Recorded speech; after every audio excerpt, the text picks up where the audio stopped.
Merci, c'est un exercice redoutable que vous me confiez. En tout cas, quelques mots pour vous dire le plaisir de cette journée, de ces temps d'échange.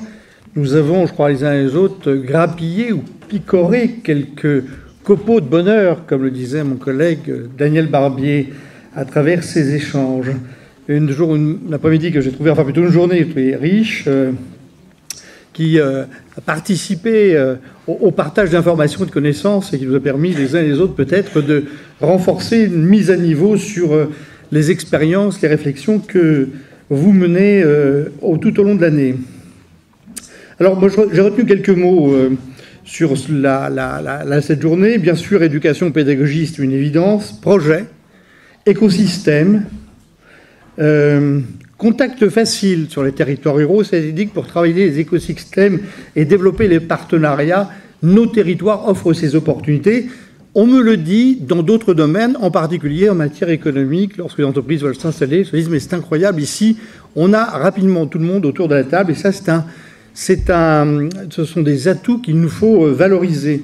On a parlé de réussite, d'avenir, d'ambition, et alors tout ça avec un S, et ça c'est très important également, puisque l'idée c'est à la fois d'articuler des aspects individuels avec des approches et des gestions qui sont nécessairement quantitatives.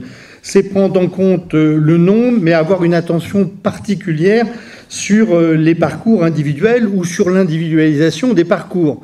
Et c'est un peu une gageure qu'il y a là qu'il faut essayer de dépasser.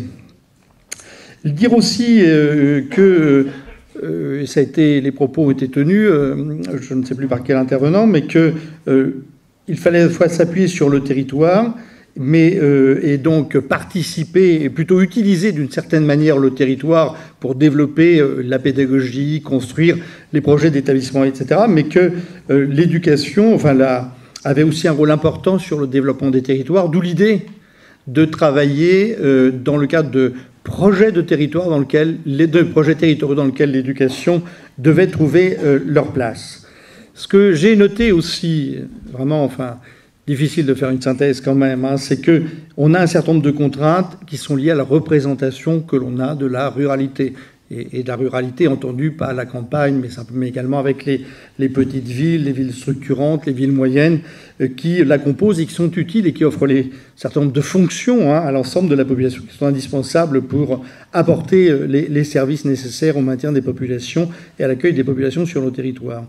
Je disais un enjeu de représentation dans la mesure où il y a une image parfois qui est une image dévalorisée des territoires lorsqu'on va accueillir, vous l'avez dit, difficulté d'accueillir les enseignants et une des difficultés qui sont peut-être devant nous plus que encore elles ne sont aujourd'hui, une représentation aussi négative puisqu'on a toujours un regard qui est un regard dévalorisé des territoires ruraux, même si bien évidemment ça change, mais on est sur des inerties en termes de représentation qui ont quelques dizaines d'années et qui restent et qu'on ne sait pas voir quelles sont les richesses de nos territoires, le potentiel sur lesquels on peut s'appuyer, alors qu'aujourd'hui nos territoires sont à la croisée, en tout cas sont des éléments de réponse aux enjeux, aux problématiques auxquelles la société est confrontée aujourd'hui. Je l'ai peut-être ressouligné quand même que les outils pour travailler, les méthodes, c'est le projet, le partenariat, la coopération. J'insiste là-dessus parce que ça a été dit, et à travers les illustrations, et les dernières en particulier qu'on vient d'avoir, ça paraît une évidence pour redynamiser un établissement comme ça a été évoqué, ou trouver des nouvelles modalités d'installation ou d'implantation de formation, en particulier supérieure, comme ça vient d'être évoqué. On a derrière ce qui est devant nous, ce qui a été évoqué, c'est l'enjeu de la cohésion territoriale. Nous avons notre part à prendre dans la réponse à cette cohésion et au fait que nous puissions tenir collectivement la promesse républicaine que chacun ait sa place dans la France de demain. Vous avez évoqué aussi, les uns et les autres, la notion tout ce qui relève du péri-éducatif, de manière à la fois à ouvrir les esprits, à accompagner les projets, à élargir les possibles, et de manière à mieux prendre en compte les potentiels des élèves, des étudiants sur nos territoires. Pour simplement terminer, dire que et comme le dit Laurent Rieufort, les ruralités ont un avenir, elles ont des dynamismes parfois plus importants que ce à quoi on peut penser. Peut-être insister sur le fait que les problématiques rurales sont en débat aujourd'hui, sont dans le débat public. C'est vrai qu'il y a eu à la fois les scrutins successifs qui ont montré qu'il y avait un certain malaise, avec un point d'orgue, on va dire, l'hiver dernier en particulier, que des perspectives sont devant nous, dans la mesure où le gouvernement a annoncé un certain nombre de perspectives et de mesures pour les territoires ruraux, à travers en particulier les conventions de ruralité et leur articulation avec les contrats de ruralité, c'est-à-dire faire en sorte qu'on puisse articuler les enjeux de l'éducation par rapport à l'ensemble des enjeux des territoires, mais de manière à ce qu'il y ait des perspectives qui résonnent et qui soient en synergie, avec la prise en compte d'un certain nombre de critères nouveaux pour qualifier les équipements et les doter en moyens, prendre en compte également le fait qu'on ne peut pas non plus faire en sorte que les professeurs se dispersent trop entre établissements parce qu'ils ne peuvent plus être complètement intégrés et dans les projets de chacun des établissements dans lesquels ils dispensent leurs cours. S'il y a des mesures nationales nécessaires pour construire l'avenir de l'éducation sur nos territoires ruraux, je viens d'en citer quelques-unes, il y en a d'autres qui sont annoncées, comme les géographies prioritaires, qui devraient permettre d'identifier les territoires qui doivent disposer de moyens particuliers au regard de leurs caractéristiques. Ce que vous avez révélé à travers les interventions des uns et des autres, c'est que le local a aussi toute sa part, c'est-à-dire que nous avons ici sur nos territoires une responsabilité propre pour construire l'avenir, penser, créer, innover en matière d'éducation sur nos territoires et de positionnement des établissements pour à la fois renforcer leur attractivité, puisque là aussi les exemples qui ont été donnés nous montrent qu'on est en capacité, à travers des projets pédagogiques, des projets d'établissement particuliers, d'attirer des élèves, des étudiants sur nos territoires. Il n'y a donc pas lieu d'attendre que les choses viennent de haut, même s'il y a une responsabilité bien évidemment à travers les politiques publiques nationales d'éducation, mais que nous avons aussi la responsabilité de nous mettre et de renforcer peut-être nos démarches de projets communs. Donc je retiens de ces journées que j'avais pas beaucoup de doutes, en définitive, que les ruralités ont un avenir pour les régions que je viens d'indiquer, que l'éducation peut et doit y participer plus encore qu'elle ne le fait aujourd'hui, si nous savons collectivement être un peu plus créatifs encore, innovants, et puis surtout, si nous savons travailler en commun, et c'est aussi en travaillant en commun, en coopération, que nous vivons les uns et les autres peut-être encore un peu plus et un peu mieux de belles aventures collectives, et c'est quand même ça qui également compte dans nos parcours et nos projets, nos activités personnelles. En tout cas, bravo pour cette initiative. Désolé pour le caractère un peu trop succinct et partiel de cette synthèse, toujours un exercice un peu décevant. En tout cas, je voudrais simplement terminer en disant vive la ruralité, vive l'éducation dans la ruralité.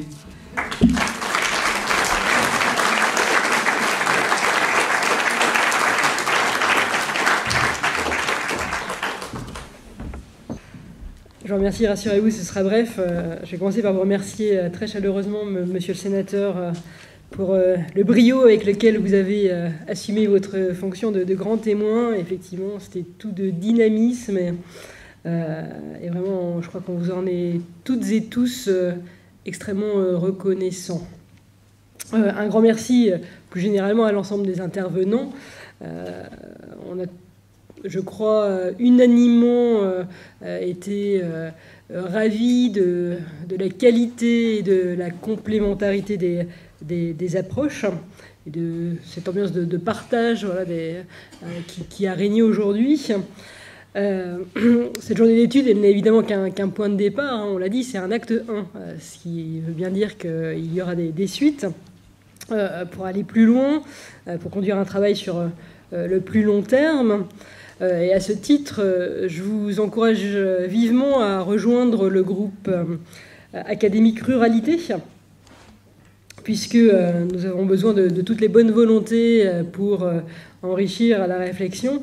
Et si le cœur vous en dit, je vous invite à contacter Philippe Velten, donc directeur adjoint de cabinet à l'Académie, donc qui se fera un plaisir de vous inclure dans ce groupe. Il nous incombe maintenant de poursuivre le partage des résultats des expériences qui sont en cours, les campus connectés, les écoles du socle, à l'image de la machine, le dynamisme des établissements qui sont ceux donc qui jalonnent notre académie et notamment les territoires ruraux. Le partenariat avec l'association Chemin d'avenir, évidemment. Ces retours d'expérience vont nous permettre d'avancer. Évidemment, il nous faut encore inventer, il nous faut construire, il nous faut creuser, il nous faut accompagner. Je crois qu'il nous faut penser au pluriel. Penser au pluriel parce qu'il s'agit bien des ruralités et pas d'une ruralité. Il s'agit bien des avenirs, comme l'a dit Salomé Berliou, il s'agit des ambitions. Et donc, c'est de regards complémentaires dont on a besoin, donc du partenariat plus que jamais de l'éducation nationale, des services de l'État, des collectivités territoriales, des associations, bien évidemment. Donc, merci à toutes et tous de votre présence. Merci beaucoup au groupe Académique Ruralité pour la grande réussite de cette journée et tout le travail en amont qui l'a permis. Réussite. Et merci évidemment à la maison du PNR et à la personne notamment de son président, mais aussi de toute son équipe pour nous avoir permis de bénéficier de ce lieu voilà, tout à fait agréable pour nos réflexions. À très bientôt. Merci.